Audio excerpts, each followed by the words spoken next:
സുരേഷ് ഗോപിയുടെ കരിയറിലെ ശ്രദ്ധേയ വിജയങ്ങളിൽ ഒന്നായിരുന്നു 1997 പുറത്തിറങ്ങിയ ലേലം. രഞ്ജി പണിക്കരുടെ തിരക്കഥയിൽ ജോഷി സംവിധാനം ചെയ്ത ആക്ഷൻ ത്രില്ലർ ചിത്രം നാടകീയത പകർന്ന നിരവധി നിമിഷങ്ങളാലും പഞ്ച് ഡയലോഗുകളാലുമൊക്കെ സമ്പന്നമായിരുന്നു.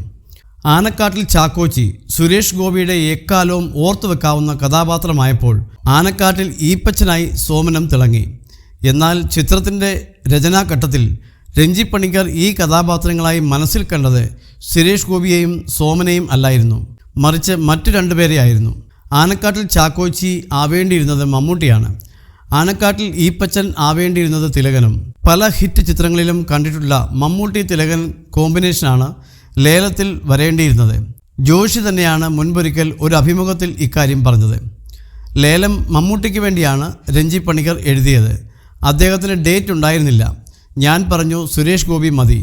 MG സോമൻ ലേലത്തിൽ ചെയ്ത കഥാപാത്രം തിലകന് വേണ്ടി എഴുതിയതാണ്. സാങ്കേതിക കാരണങ്ങളാൽ തിലകൻ വന്നില്ല. ഞാൻ പറഞ്ഞു MG സോമനെ വിളിക്കാം. സോമൻ ഗംഭീരമായി ചെയ്തു. ജോഷിയുടെ വാക്കുകൾ.